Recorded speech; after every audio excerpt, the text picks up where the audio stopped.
Ezra 5, I read from the Institute for Scripture Research, the ISR, because it takes a direct translation from Hebrew to English, Greek to English, and Aramaic to English.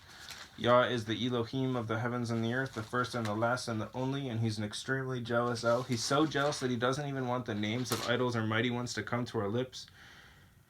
And Yah is short for YahWeh, YahWeh, Yod-Heh-Vav-Heh. There's no difference. It's like saying Dan, Daniel, Daniel with an E. What is the difference and does matter is when people say that Phil, Bob, Sam, and Aaron are the same name, because no, they're not, and no one in their right mind would ever believe that. And only a fool would believe that a hammer can force its creator to do or believe anything. That's ridiculous. There was no letter J in the Hebrew, Greek, or Aramaic texts because, again, the letter J is about 600 years old. Well, not again, but, I've done so many of these videos, I do say that sometimes, so excuse that. Because people could just... This could be their first video, and they'd be like, what do you mean again? Then again, when I say that, then it might lead to them actually looking it up instead of just questioning in the comments and not actually going through my other videos. But anyways... the letter J is only about 600 years old, while the son of Elohim, Yehoshua, died on a stake for the sins of all of humanity over 2,000 years ago. In a direct translation from Hebrew to English, Yehoshua is Joshua, and I strongly believe that the son of Elohim's name, Yehoshua, means Yahweh is salvation.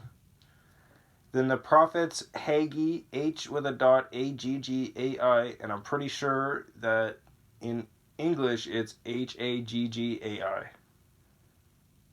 Without the dot in the H. But anyways, then the prophets Haggai, the prophet,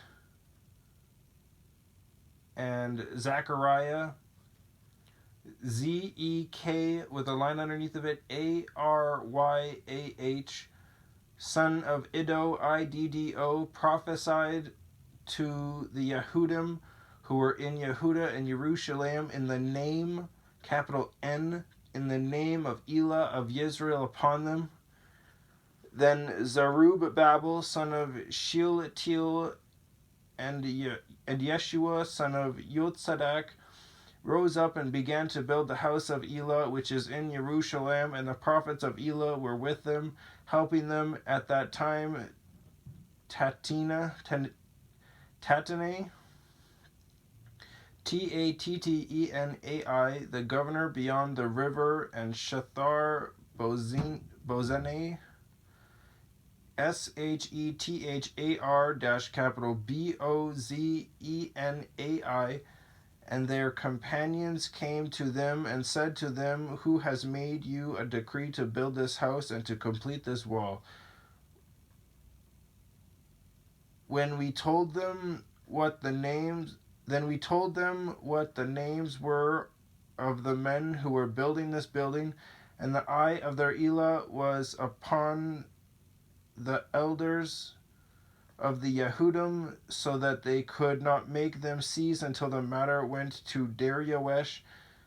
And then they sent back a letter concerning this. This is a copy of the letter that Tattenai, governor beyond the river, had sent, and Shethar Bozenai and his companions, the officials beyond the river, to Darius the sovereign. They sent a letter to him, and this was written in it: to Darius the sovereign, all peace. Let it be known to the sovereign that we went into the province of Yehuda to the house of the great Elah. So E-L-A-H, Elah is another name for Yahweh, which is being built with heavy stones, and timber is being laid in the walls, and this work goes on speedily and is blessed in their hands. Then we asked those elders, saying this to them, who made you a decree to build this house and to complete these walls? And we also asked them their names in order to inform you, so we could write the names of the men at their head. And this is the answer they gave us, saying, we are the servants of the Elah of heaven and earth, and we are rebuilding the house that was built many years ago, which a great sovereign of Israel built and completed. But because our fathers provoked the Elah of heaven, he gave them into the hand of Nebuchadnezzar, sovereign of Babel, the Chaldea, Kasdaia, who destroyed this house and exiled the people to Babel.